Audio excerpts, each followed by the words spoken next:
बहुत पुराने वक्त की बात है, जब शहर अभी बस रहे थे और इंसानियत की जड़ें सादी और पाक थीं।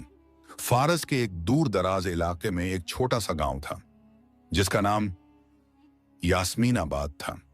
यह गांव अपनी खूबसूरत वादियों, बहते पानी के चश्मों और सबसे बढ़कर अपने मेहरबान और ईमान वाले लोगों की वजह से मशहूर था। इस गांव की मिट्टी में एक अजीब सी रूहानियत थी, जैसे यहाँ के हर जर्रे पर अल्लाह की रहमत बरसती हो। इसी यास्मीनाबाद में एक ताजिर रहता था, जिसका नाम अब्दुर रहमान था। अब्दुर रहमान अपने वक्त का एक मामूली सा कपड़ों का ताजिर था। उसका कारोबार न बहुत बड़ा था और न ही वो शहर के अमीर तरीन लोगों में शुमार होता था। उसके पास एक छोटी सी दुकान थी, जिसमें वो मिस्र और शाम से लाए हुए कपड़े पर फरोख्त करता था। उसका घर मिट्टी का बना हुआ था, लेकिन साफ सुथरा और पुरसुकून था। उसकी जिंदगी सादगी का एक बेहतरीन नमूना थी। लेकिन एक चीज थी जो अब्दुर रहमान को गांव के बाकी लोगों से मुमताज करती थी, वो थी उसकी सखावत और अल्लाह की राह में खर्च करने की आदत। वो इस बात पर पुख्ता यकीन रखता था कि रिज़्क़ अल्लाह देता है और उसके दिए हुए माल में से गरीबों और मोहताजों का हक निकालना हर मुसलमान का फर्ज है। उसकी बीवी अमारा भी एक नेक और शुक्रगुजार खातून थी, जो हमेशा अपने शौहर के इस नेक काम में उसका साथ देती। अब्दुर रहमान का एक मामूल था, हर जुमा की नमाज से पहले वो अपनी दुकान की दिन भर की कमाई का एक खास हिस्सा अलग निकाल लेता। फिर वो उस रकम को लेकर गांव की गलियों में निकल जाता और चुपके से उन घरों की मदद करता जिनके बारे में उसे यकीन होता कि वो जरूरतमंद हैं। वो ये काम इतनी खामोशी और राजदारी से करता था कि अक्सर पड़ोसियों को भी खबर न होती। कभी किसी बेवा के दरवाजे पर आटे का थैला रख देता, तो कभी किसी यतीम बच्चे के लिए कपड़े और खाने का सामान छोड़ाता। उसका चेहरा हमेशा एक अजीब से इत्मीनान और रूहानी नूर से चमकता रहता। लोग उसे अब्दुर रहमान भाई कहकर बुलाते और उसकी इज्जत करते, लेकिन उसकी सखावत के इस पहलू से बहुत कम लोग वाकिफ थे। एक साल यास्मीनाबाद और उसके आसपास के इलाकों पर शदीद कहत सूखा आसमान ने जैसे पानी बरसाना ही छोड़ दिया था। जमीनें बंजर हो गईं, फसलें सूख गईं और कुएं खुश्क होने लगे। गांव के लोग परेशान हो गए। जो कल तक खुशहाल थे, आज उनके घरों में भी फक्र की नौबत आ गई। हालात दिन ब दिन बदतर होते जा रहे थे। अब्दुर रहमान का कारोबार भी इस कहत से बुरी तरह मुतासिर हुआ। लोग खाने पीने की चीजें खरीदने को तरस रहे थे। ऐसे में कपड़े कौन खरीदता? उसकी दुकान पर आने वालों की तादाद कम हो गई और आमदनी भी पहले जैसी न रही। उसके अपने घर के हालात भी तंग होने लगे। एक दिन उसकी बीवी अमारा ने फिक्रमंदी से कहा, अब्दुर रहमान, हालात बहुत खराब हो रहे हैं। हमारे पास जो बचत है वो भी तेजी से खत्म हो रही है। शायद अब कुछ अरसे के लिए हमें सदका देना बंद कर देना चाहिए, ताकि हम अपने बच्चों के लिए कुछ बचा सकें। अब्दुर रहमान ने अपनी बीवी की तरफ देखा। उसकी आंखों में परेशानी साफ झलक रही थी। उसने एक गहरी सांस ली और मुस्कुराकर कहा, अमारा, तुम ठीक कहती हो, हालात वाकई सख्त हैं। लेकिन सोचो, अगर हम इस तंगी में अल्लाह की राह में देना छोड़ देंगे, तो हम उस रब से खुशहाली में और क्या उम्मीद रखेंगे? यही तो इम्तिहान का वक्त है। यही वक्त है अल्लाह को दिखाने का कि हमारा यकीन उसकी जात पर कितना मजबूत है। जब तक हमारे घर में एक रोटी भी है, उसका आधा हिस्सा उस शख्स का है जिसके पास वो भी नहीं।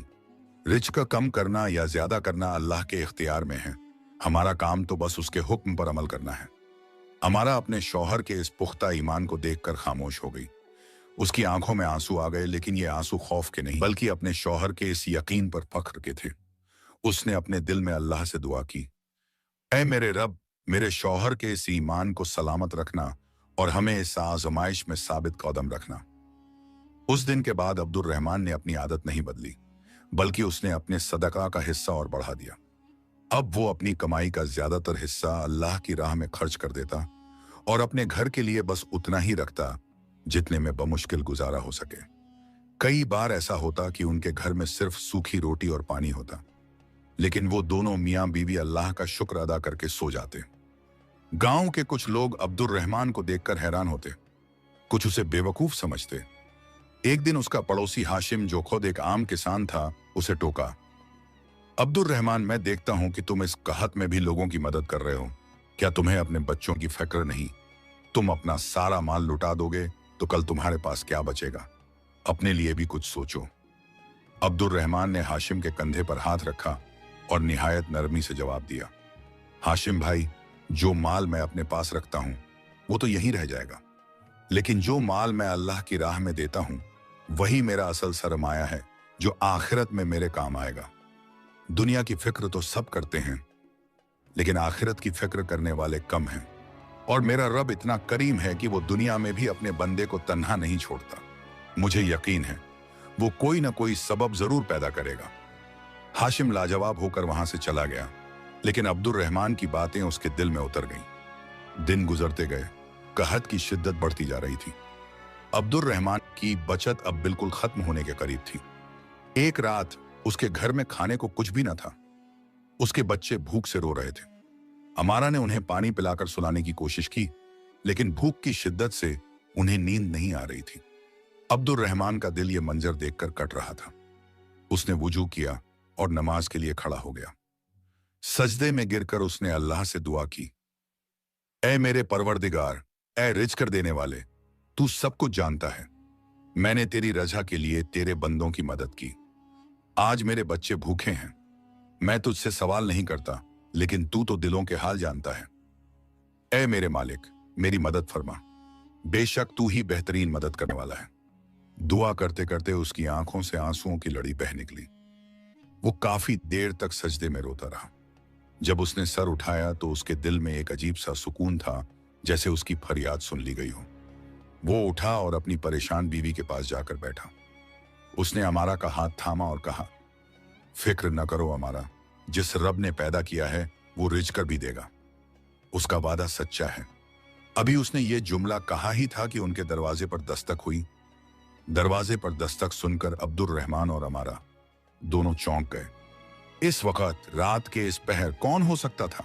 गांव में हर कोई अपने अपने घरों में कहत की परेशानियों में घिरा हुआ था। अब्दुल रहमान ने अमारा को तसल्ली दी और दरवाजे की तरफ बढ़ा। उसके दिल में एक अनजाना सा खौफ भी था और एक हल्की सी उम्मीद भी। उसने दरवाजा खोला तो सामने एक अजनबी शख्स को खड़ा पाया। वो शख्स लंबा और मजबूत जिस्म का मालिक था। उसने सफर के कपड़े पहने हुए थे, जिन पर धूल की तह जमी हुई थी, लेकिन उसके चेहरे पर एक अजीब सी शरीफी और संजीदगी थी। उसके साथ दो और आदमी थे, जिनके हाथों में मशालें थीं, जिनकी रोशनी में उनके पीछे खड़े दो ऊंट नजर आ रहे थे, जिन पर सामान लदा हुआ था। अजनबी ने अब्दुल रहमान को गौर से देखा और निहायत अदब से पूछा, क्या मैं जनाब अब्दुल रहमान से मुखातिब हूं, जो कपड़े के ताजिर हैं? अब्दुल रहमान ने हैरानी से जवाब दिया, जी, मैं ही अब्दुल रहमान हूं। फरमाइए, मैं आपकी क्या खिदमत कर सकता हूं? उसका दिल तेजी से धड़क रहा था। आखिर ये कौन लोग थे जो उसे इस तरह ढूंढते हुए उसके घर तक आ पहुंचे थे? अजनबी मुस्कुराया और बोला, मेरा नाम खालिद है, मैं शहर बगदाद से आया हूं। हमारे ताजिरों के सरदार जनाब इब्राहिम अल बगदादी ने मुझे आपके पास एक खास पैगाम और कुछ अमानत देकर भेजा है। बगदाद का नाम सुनकर अब्दुल रहमान की हैरानी और बढ़ गई। उसका बगदाद के किसी ताजिर से कोई लेना देना नहीं था। उसने कभी उनसे कारोबार नहीं किया था। उसने उलझन में पूछा, इब्राहिम अल बगदादी? मैं उन्हें नहीं जानता, शायद आपको कोई गलतफहमी हुई है। खालिद ने अपने आदमियों को इशारा किया। वो दोनों ऊंटों को करीब ले आए। खालिद ने कहा, जनाब, कोई गलतफहमी नहीं हुई, मैं आप ही के पास आया हूं। दरअसल कुछ हफ्ते पहले हमारे सरदार इब्राहिम अल बगदादी ने एक ख्वाब देखा। उन्होंने देखा कि फारस के एक गांव यास्मीनाबाद में एक अल्लाह का नेक बंदा है, अब्दुल रहमान, जो कहत के इस मुश्किल वक्त में भी चुपके चुपके अल्लाह की राह में खर्च कर रहा है, जबकि उसके अपने घर में तंगी है। ख्वाब में उन्हें बताया गया कि इस शख्स की सखावत अल्लाह ताला को इतनी पसंद आई है कि उसके लिए आसमान से रहमत के दरवाजे खोल दिए गए हैं। हमारे सरदार ने इस ख्वाब को अल्लाह का इशारा समझा और मुझे फौरन यहाँ रवाना किया। खालिद ने आगे बढ़कर एक थैली अब्दुल रहमान के हाथ में दी। इस थैली में 1000 अशरफियां सोने के सिक्के हैं। ये जनाब इब्राहिम ने आपके लिए हदिये के तौर पर भेजी हैं। और ये जो 2 ऊंट सामान से लदे हैं, इन पर गेहूं, खजूरें और जरूरत का दूसरा सामान है।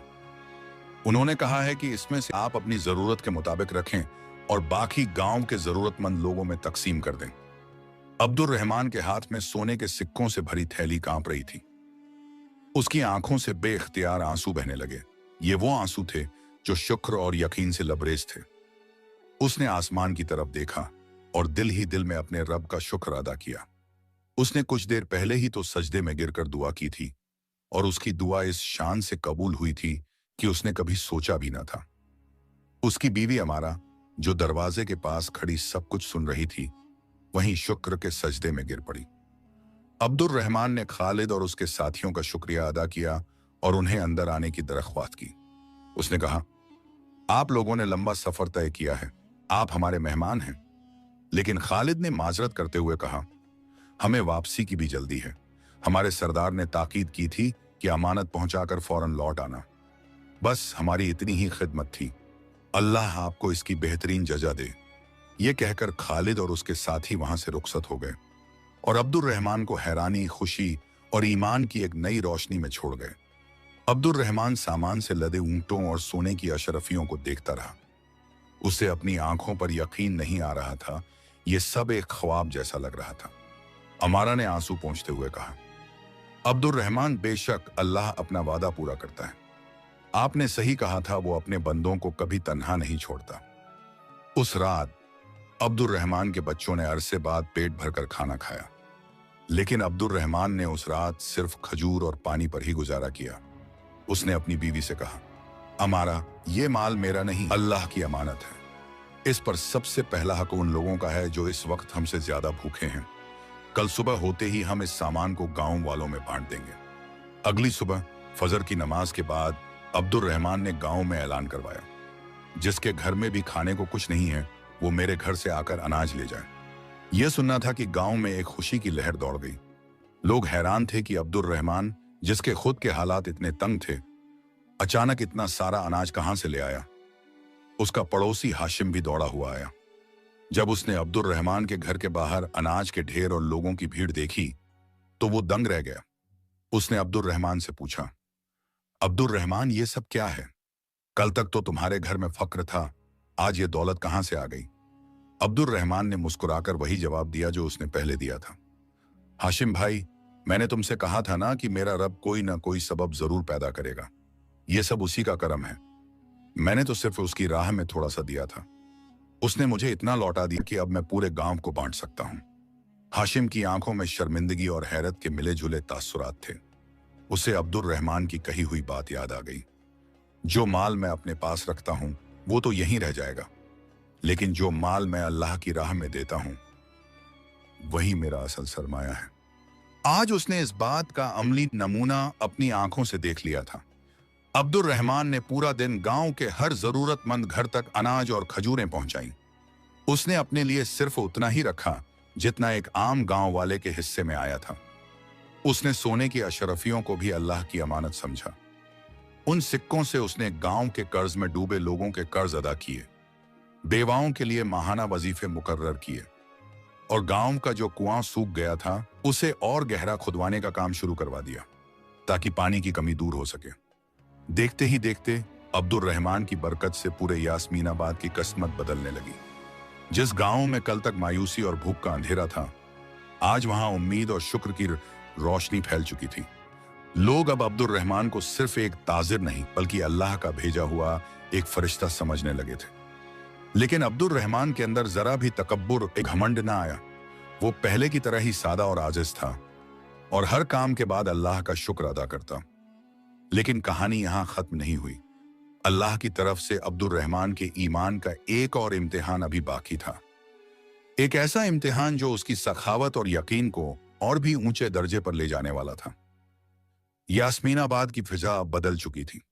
अब्दुर रहमान की लाई हुई दौलत और उसकी समझदारी से की गई तकसीम ने गांव से कहत के बादल छांट दिए थे। सूखे कुओं को गहरा करवाने का काम जोरों पर था और लोगों के घरों में फिर से चूल्हे जलने लगे थे। अब्दुर रहमान ने उन अशरफियों को सिर्फ लोगों में बांटा नहीं बल्कि उन्हें एक मुस्तकिल परमानेंट हल देने की कोशिश की। उसने गांव के किसानों को बेहतरीन बीज खरीद कर दिए और कुछ रकम अलग रखी ताकि जब तक फसल तैयार न हो किसी को परेशानी न हो। उसका अपना कपड़ों का कारोबार भी अब पहले से बेहतर हो चला था। कहत के दौरान उसकी सखावत और ईमानदारी के किस्से आसपास के कस्बों और शहरों तक पहुंच चुके थे। लोग अब खास तौर पर उससे कपड़ा खरीदने आते, इस यकीन के साथ कि वह एक नेक और ईमानदार ताजिर है। उसकी दुकान में बरकत का ये आलम था कि थोड़े से माल में भी उसे इतना नफा होता जो पहले कभी नहीं हुआ था। अल्लाह ने उसके माल में ऐसी बरकत डाल दी थी कि वह जितना खर्च करता, माल उससे कई गुना बढ़ जाता। लेकिन इंसानी फितरत अजीब है। जहां नेकी और भलाई होती है, वहां हसद, जेलसी और बग़ाज़ भी सर उठाने लगते हैं। गांव में एक और ताजिर था जिसका नाम कासिम था। कासिम एक बड़ा सौदागर था और कहत से पहले गांव के सबसे अमीर आदमियों में शुमार होता था। वह हमेशा से अब्दुल रहमान को अपने से कमतर समझता था। जब कहत आया तो कासिम ने अपना सारा माल और अनाज गोदामों में बंद कर लिया था, इस इंतजार में कि जब चीजें और महंगी होंगी तब वह उन्हें बेचकर कई गुना मुनाफा कमाएगा। उसने किसी एक जरूरतमंद की भी मदद नहीं की थी। अब जब उसने देखा कि अब्दुल रहमान, जिसे वह एक मामूली ताजिर समझता था, पूरे गांव का हीरो बन गया है और लोग उसकी इज्जत करते हैं, उसके सीने पर सांप लौटने लगे। उसका दिल हसद की आग में जलने लगा। उसे यह बर्दाश्त नहीं हो रहा था कि अब्दुल रहमान की शोहरत उससे ज्यादा गई है। वह हर वक्त इस सोच में रहता कि किस तरह अब्दुल रहमान को लोगों की नजरों में गिराया जाए। एक दिन कासिम ने एक गहरी साजिश रची।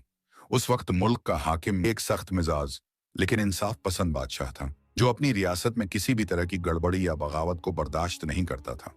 बादशाह तक आम लोगों की रसाई पहुंच मुश्किल थी और उसके वजीर और सलाहकार अक्सर उस तक गलत खबरें पहुंचाकर अपने फायदे हासिल करते थे। कासिम ने शहर जाकर बादशाह के एक दरबारी, जो रिश्वतखोर और लालची था, से मुलाकात की। उसने उसे बहुत सारी दौलत दी और उसके कान भरे। उसने अब्दुल रहमान की शोहरत को एक अलग ही रंग देकर पेश किया। उसने दरबारी से कहा, जनाब, फारस के हमारे इलाके यास्मीनाबाद में एक शख्स है अब्दुल रहमान। वह अचानक बहुत अमीर हो गया है। उसके पास बगदाद से सोने की अशरफियां और सामान आया है।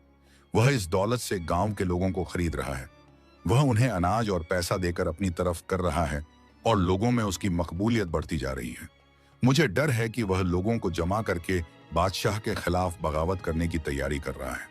उसका बगदाद से आने वाला पैसा इस बात का सबूत है कि उसे दुश्मन मुल्क से मदद मिल रही है।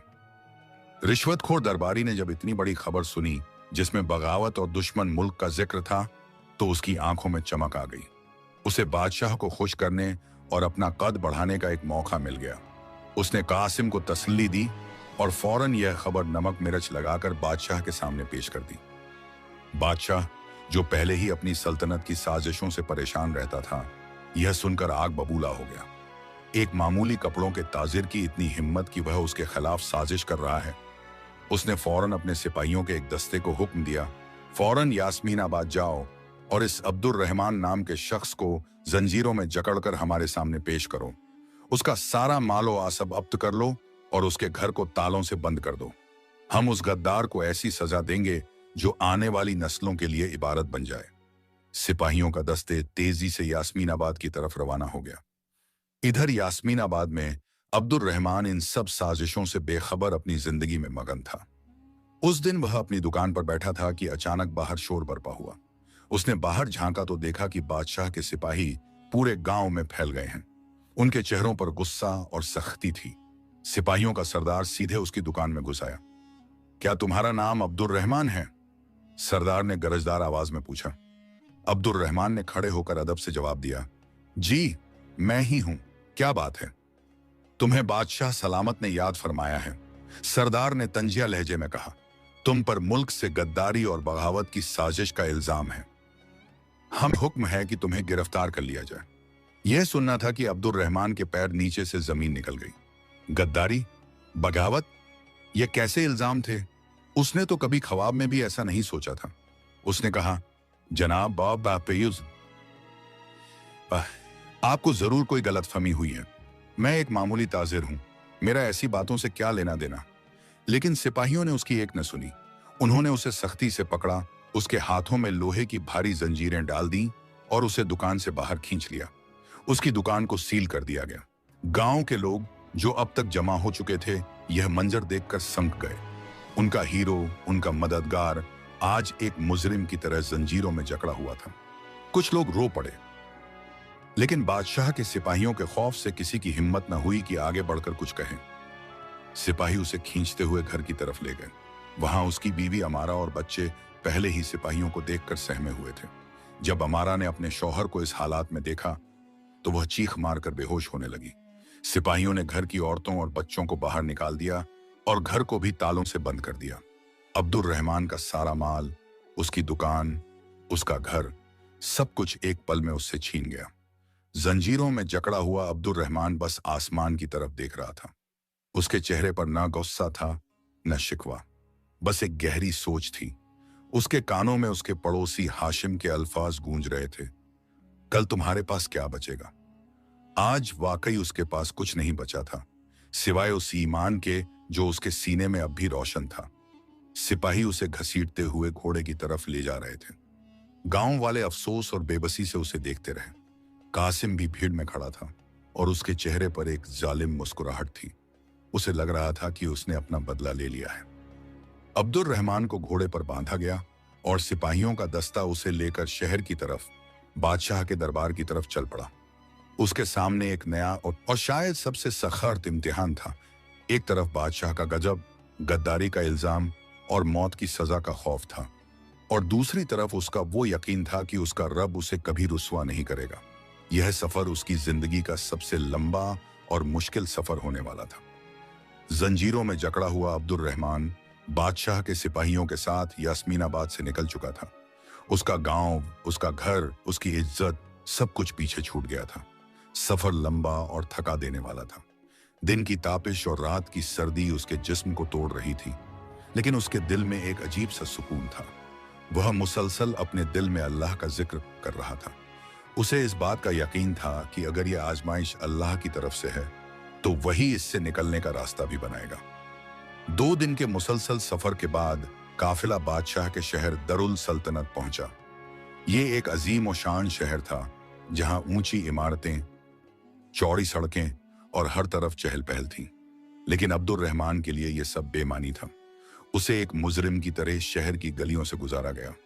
लोग उसे हैरत और नफरत की निगाहों से देखते, जैसे वह कोई बहुत बड़ा गद्दार हो। उसे शहर के सबसे बड़े कैद खाने, जेल की एक तंग तारे कोठरी में बंद कर दिया गया। ये एक ऐसी जगह थी जहां सूरज की रोशनी भी मुश्किल पहुंचती थी। जमीन ठंडी और नम थी और हवा में एक अजीब सी बदबू थी। कोठरी में उसके अलावा कुछ और कैदी भी थे, जिनके चेहरे मायूसी और बेबसी की दास्तान सुना रहे थे। अब्दुल रहमान ने कोठरी के एक कोने में जगह बनाई और बैठ गया। उसने अपने हालात पर गौर करना शुरू किया। एक पल के लिए उसके दिल में इंसानी फितरत के मुताबिक यह ख्याल आया, ऐ अल्लाह, मैंने तेरी राह में अपना सब कुछ कुर्बान किया और सिला यह मिला कि आज मैं एक गद्दार करार देकर इस जिंदाओं में पड़ा हूं। आखिर मेरा कसूर क्या था? लेकिन फौरन ही उसने इस ख्याल को अपने दिल से झटक दिया। उसने इस्तगफार पढ़ा और सोचा, नहीं, मेरा रब कभी जुल्म नहीं करता। जरूर इसमें भी कोई हिकमत पोशीदा है। शायद मेरा ईमान अभी इतना कामिल नहीं हुआ कि मैं हर हाल में शुक्र कर सकूं। ये वक्त शिकवे का नहीं, सब्र का है। ये सोचकर उसके दिल को करार आ गया। उसने देखा कि उसके साथ वाले कैदी उसे अजीब नजरों से देख रहे हैं। उनमें से एक बूढ़े कैदी ने, जिसकी दाढ़ी सफेद हो चुकी थी, नए आए हो? कौन सा गुनाह करके यहां पहुंचे हो? अब्दुल रहमान ने नरमी से जवाब दिया, बाबा, मैंने कोई गुनाह नहीं किया। मुझ पर बगावत का झूठा इल्जाम लगाया गया है। बूढ़ा कैदी तखली से हंसा। यहाँ हर कोई यही कहता है कि वह बेगुनाह है, लेकिन इस अंधेर कोठरी में आने के बाद गुनाह और बेगुनाही के मायने बदल जाते हैं। यहाँ सिर्फ इंतजार है और इंतजार के बाद मौत। अब्दुल रहमान ने उस बूढ़े कैदी की आंखों में झांका, जिनमें उम्मीद की कोई किरण बाकी नहीं थी। उसने फैसला किया कि वह यहाँ मायूसी फैलाने के बजाय उम्मीद की शमा जलाएगा। उसने उन कैदियों से बातें करना शुरू की। वह उन्हें अल्लाह की रहमत के किस्से सुनाता, पैगंबरों के सब्र के वाक़े बताता और उन्हें समझाता कि दुनिया की यह कैद आरज़ी टेम्पररी है और असल आज़ादी रूह की आज़ादी है। कैद खाने का दरोगा, जेलर, जिसका नाम फिरोज था, एक संगदिल और सख्त आदमी था। उसे कैदियों पर जुल्म करने में मजा आता था। जब उसने देखा कि एक नया कैदी दूसरे कैदियों को बहकाने की कोशिश कर रहा है तो उसे बहुत गुस्सा आया। उसने अब्दुल रहमान को अपने पास बुलवाया। सुना है तुम यहाँ पीरो मुर्शिद बनने की कोशिश कर रहे हो? फिरोज ने गुस्से से कहा, यह कैद खाना है, कोई खानकाह नहीं। अपनी ये तकरीरें बंद कर दो, वरना मैं तुम्हारी जुबान खींच लूंगा। अब्दुल रहमान ने निहायत सुकून से जवाब दिया, जनाब, मैं तो बस अपने और इन भाइयों के दिल को तसल्ली दे रहा था। मायूसी गुनाह है और मैं नहीं चाहता कि हम सब इस गुनाह में मुखबिला हों। फिरोज उसके इस बेखौफ अंदाज और पुरसुकून चेहरे को देखकर हैरान हुआ। उसने आज तक जितने कैदी देखे थे, उनके चेहरों पर खौफ और दहशत होती थी, लेकिन यह शख्स बिल्कुल अलग था। फिरोज ने उसे धमकाकर वापस कोठरी में भेज दिया, लेकिन अब्दुल रहमान का चेहरा उसके दिमाग में घूमता रहा। दिन गुजरते गए। अब्दुल रहमान का मामूल बन गया था। उसे जो सूखी रोटी और पानी मिलता, वह उसमें से भी आधा अपने से कमजोर कैदी को दे देता। वह रात का ज्यादातर हिस्सा इबादत में गुजारता। उसकी नेक सोहबत का असर यह हुआ कि कैद खाने की फजा बदलने लगी। जो कैदी कल तक एक दूसरे से लड़ते झगड़ते थे, अब एक दूसरे का ख्याल रखने लगे। जिनके चेहरों पर सिर्फ मायूसी थी, अब वहां एक हल्की सी उम्मीद नजर आने लगी। ये तब्दीली दरोगा फिरोज से छिपी न रही। वह चुपके चुपके अब्दुल रहमान को देखता। उसे समझ नहीं आ रहा था कि इस शख्स में ऐसी क्या ताकत है जो पत्थर दिल इंसानों को भी मोम कर रही है। एक रात फिरोज के जवान बेटे की तबीयत अचानक बहुत खराब हो गई। शहर के सारे हकीम जवाब दे गए। फिरोज अपने बेटे की हालात देखकर टूट गया। वह परेशानी के आलम में कैद खाने में इधर उधर टहल रहा था। उस वक्त अब्दुल रहमान अपनी कोठरी में नमाज पढ़कर दुआ के लिए हाथ उठाए हुए था। उसके चेहरे पर इतना नूर और इत्मीनान था कि फिरोज के कदम वहीं रुक गए।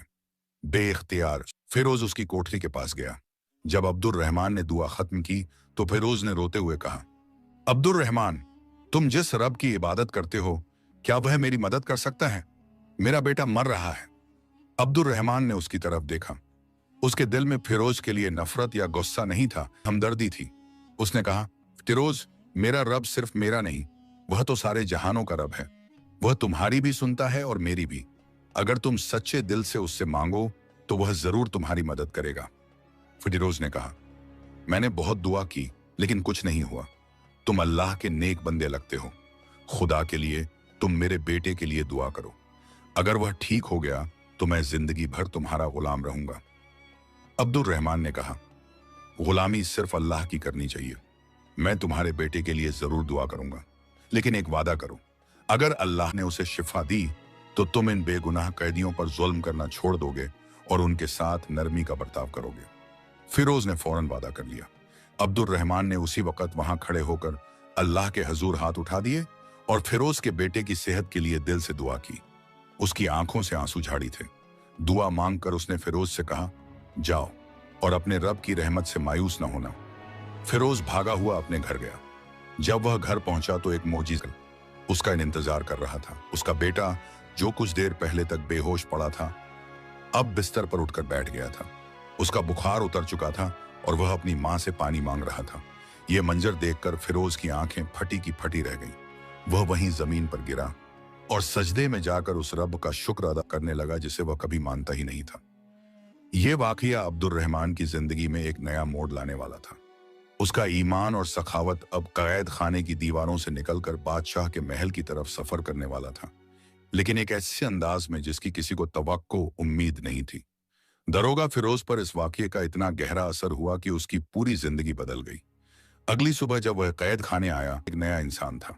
उसके चेहरे से सख्ती और जुल्म के बजाय नरमी और शरीफत झलक रही थी। उसने आते ही अब्दुल रहमान को उसकी कोठरी से निकाला और अपने कमरे में ले गया। उसने अब्दुल रहमान के पैरों में गिरने की कोशिश की, लेकिन अब्दुल रहमान ने उसे उठाकर गले से लगा लिया। फिरोज ने रोते हुए कहा, अब्दुल रहमान, मैं अंधेरों में था, तुमने मुझे रोशनी दिखाई। अल्लाह ने तुम्हारी दुआ से मेरे बेटे को नई जिंदगी दी है। आज से मैं तुम्हारा खादिम हूं। हुक्म दो, मैं तुम्हारे लिए क्या कर सकता हूं? अब्दुल रहमान ने उसे तसल्ली दी और कहा, शुक्र अल्लाह का अदा करो जिसने तुम्हारे बेटे को शिफा दी और तुम्हारे दिल को हिदायत दी। अगर तुम मेरी कोई खिदमत करना चाहते हो तो बस इतना करो कि इन कैदियों के साथ इंसाफ और नरमी का मामला करो, और अगर हो सके तो मेरी बेगुनाही की खबर बादशाह तक पहुंचाओ। फिरोज ने फौरन अब्दुल रहमान को कैद खाने के सबसे बेहतरीन हिस्से में मुंतकिल दिया, जहां साफ सुथरा बिस्तर और बेहतर खाना था। उसने तमाम कैदियों के साथ अपना रवैया भी बदल दिया, लेकिन बादशाह तक बात पहुंचाना एक मुश्किल काम था। बादशाह तक सिर्फ वही बातें पहुंचती थीं जो उसके वजीर और दरबारी चाहते थे। फिरोज एक मामूली दरोगा था। उसकी हिम्मत नहीं थी कि वह सीधा बादशाह से बात कर सके। इसी बीच बादशाह ने अब्दुल रहमान के मुकदमे की पेशी का हुक्म दिया। उसे जंजीरों में जकड़कर दरबार में पेश किया गया। दरबार अजीम और शान था। हर तरफ अमीर वजीर और दरबारी अपनी शान और शौकत के साथ बैठे थे। बादशाह अपने तख्त पर बैठा था और उसके चेहरे पर गजब के आसार थे। अब्दुल रहमान के खिलाफ साजिश करने वाला ताजिर, कासिम और रिश्वतखोर दरबारी भी वहां मौजूद थे। बादशाह ने गरजदार आवाज में पूछा, तो ये है वह गद्दार अब्दुल रहमान जिसने हमारी सल्तनत के खिलाफ साजिश की? अब्दुल रहमान ने निहायत इत्मीनान और बहादुरी से जवाब दिया, बादशाह सलामत, मैं गद्दार नहीं, एक मामूली ताजिर और अल्लाह का एक अदना सा बंदा हूं। मुझ पर लगाए गए सारे इल्जाम झूठे और बेबुनियाद हैं। रिश्वतखोर दरबारी फौरन बोला, आलम पनाह, यह झूठ बोल रहा है। इसके पास बगदाद से दौलत आई है। इसने पूरे गांव को अपनी तरफ कर लिया है। हमारे पास इसके खिलाफ गवाह भी हैं। उसने कासिम की तरफ इशारा किया। कासिम ने आगे बढ़कर झूठी गवाही दी और सारी कहानी को नमक मिर्च लगाकर पेश किया। बादशाह का गुस्सा और बढ़ गया। उसने जल्लाद को बुलाने का हुक्म दे ही दिया था कि अचानक दरबार में एक शख्स दौड़ता हुआ दाखिल हुआ। वह दरोगा फिरोज था। दरबार के मुहाफिजों ने उसे रोकने की कोशिश की, लेकिन वह उन्हें धक्का देता हुआ सीधा बादशाह के तख्त के सामने पहुंच गया और सजदे में गिर गया। आलम पनाह, गौर फरमाइए, इस शख्स पर जुल्म हो रहा है, यह बेगुनाह है। फिरोज चीख कर बोला। दरबार में सन्नाटा छा गया। एक मामूली दरोगा की यह जुर्मत कि वह बादशाह के फैसले को रोके। बादशाह ने गुस्से से कहा, यह क्या बेहुदगी है? तुम्हारी हिम्मत कैसे हुई? फिरोज ने सर उठाया। उसकी आंखों में न खौफ था न हिचकिचाहट। उसने अपने बेटे की शिफा का पूरा वाकया शुरू से आखिर तक दरबार में सबके सामने बयान कर दिया।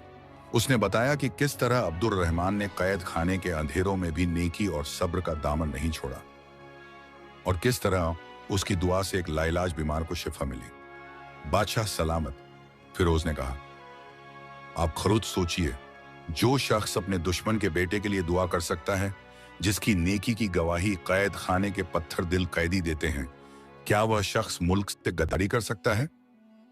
हरगिज नहीं। यह अल्लाह का वली है और हम सब इस पर जुल्म कर रहे हैं। असल साजिश उसने नहीं बल्कि उन लोगों ने की है जिन्होंने आप तक झूठी खबर पहुंचाई है। बादशाह, जो अक्लमंद और इंसाफ पसंद था, फिरोज की बैटन और उसके चेहरे की सच्चाई से मुतासिर हुआ। उसे कासिम और उसके दरबारी के चेहरों पर हवाइयां उड़ती नजर आईं। उसे मामले में कुछ झोल महसूस हुआ। इत्तेफाक से उसी वक्त दरबार में बगदाद से आया हुआ एक सिफारती काफिला भी मौजूद था। जब उन्होंने यास्मीनाबाद, अब्दुल रहमान और इब्राहिम अल बगदादी का जिक्र सुना तो उनका सरदार आगे बढ़ा। उसने बादशाह से इजाजत लेकर कहा, आलम पनाह, हम इस शख्स को जानते हैं। हमारे शहर के अमीर उल ताजिर जनाब इब्राहिम अल बगदादी ने इस नेक आदम के लिए हदिया भेजा था, क्योंकि अल्लाह ने उन्हें ख्वाब में उसकी सखावत के बारे में बताया था। इसका किसी दुश्मन मुल्क या साजिश से कोई ताल्लुक नहीं। यह तो सिरे सरा एक नेक और परहेजगार इंसान है। अब पूरी तस्वीर शीशे की तरह साफ हो चुकी थी। बादशाह को अपनी गलती का एहसास हुआ। उसका चेहरा शर्मिंदगी और गुस्से से लाल हो गया। उसने फौरन हुक्म दिया, अब्दुल रहमान की जंजीरें खोल दी जाएं और उसे इज्जत के साथ हमारे पास लाया जाए। फिर उसने कासिम और रिश्वतखोर दरबार की तरफ इशारा किया, इन दोनों झूठे और फसादी लोगों को गिरफ्तार कर लो। इन्हें उसी जिंदाओं में डाल दो जहां इस बेगुनाह को रखा गया था। इनकी सारी जब्त करके अब्दुल रहमान के हवाले कर दी जाए। बादशाह तख्त से उठा, खुद अब्दुल रहमान के पास आया और उससे माफी मांगी। ऐ अल्लाह के नेक बंदे, हमसे गलती हुई। हमने बिना तहकीक किए तुम्हें तकलीफ दी, मुझे माफ कर दो। अब्दुल रहमान ने फौरन जवाब दिया, बादशाह सलामत, मैं आपको माफ करता हूं। आप भी इंसान हैं और गलती हो सकती है। असल माफ करने वाला तो मेरा रब है। बादशाह अब्दुल रहमान की इस अजीम शख्सियत से इतना मुतासिर हुआ कि उसने उसे अपना खास सलाहकार, स्पेशल एडवाइजर मुकर्रर कर दिया। उसने अब्दुल रहमान का सारा माल और आसब इज्जत के साथ उसे वापस कर दिया और उसे शहर में एक आलीशान घर भी इनाम में दिया। अब्दुल रहमान ने बादशाह का शुक्रिया अदा किया, लेकिन उसने सलाहकार का बड़ा ओहदा कबूल करने से माफरत की।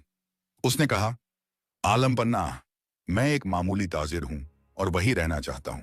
मेरी जगह दरबार में नहीं बल्कि अल्लाह के बंदों के बीच है।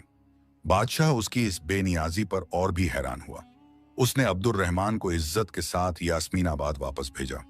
जब अब्दुल रहमान अपने गांव वापस लौटा तो पूरे गांव ने उसका ऐसे इस्तकबाल किया जैसे कोई बादशाह लौट कर आया हो। उसकी बीवी अमारा और बच्चे उससे मिलकर खुशी से रो पड़े। अब्दुल रहमान ने अपनी बाकी जिंदगी पहले की तरह सादगी, इबादत और अल्लाह की राह में खर्च करते हुए गुजारी। लेकिन अब उसकी सखावत की बरकत सिर्फ यास्मीनाबाद तक महदूद नहीं थी, बल्कि पूरी सल्तनत तक फैल चुकी थी। बादशाह भी वक्त वक्त पर उससे मशवरे के लिए बुलाता। उसकी दौलत में अल्लाह ने इतनी बरकत दी कि वह लोगों की मदद करता रहा, पर उसके माल में कभी कमी ना आई। और इस तरह एक छोटा सा ताजिर अपने सच्चे ईमान, सब्र और सदके की बरकत से न सिर्फ दुनिया की हर आजमाइश में सरफराज हुआ, बल्कि उसने यह भी साबित कर दिया कि जो अल्लाह की राह में देता है, अल्लाह उसे कभी बेनामो निशान नहीं मिटाता, बल्कि उसे ऐसी इज्जत और बरकत अता करता है जिसका इंसान तसव्वुर भी नहीं कर सकता। इस कहानी से हमें यह सबका मिलता है कि सदका और नेकी का रास्ता शुरू में मुश्किल और आजमाइशों से भरा हो सकता है, लेकिन इस पर साबित कदम रहने का अंजाम हमेशा बेहतरीन होता है। अल्लाह अपने नेक बंदों को कभी तन्हा नहीं छोड़ता। सिंसेरिटी, इखलास से दिया गया थोड़ा सा सदका भी अल्लाह के नजदीक बहुत कीमती है, और अल्लाह उसके बदले में दुनिया और आखिरत दोनों में बेहिसाब बरकतें और इज्जत अता फरमाता है।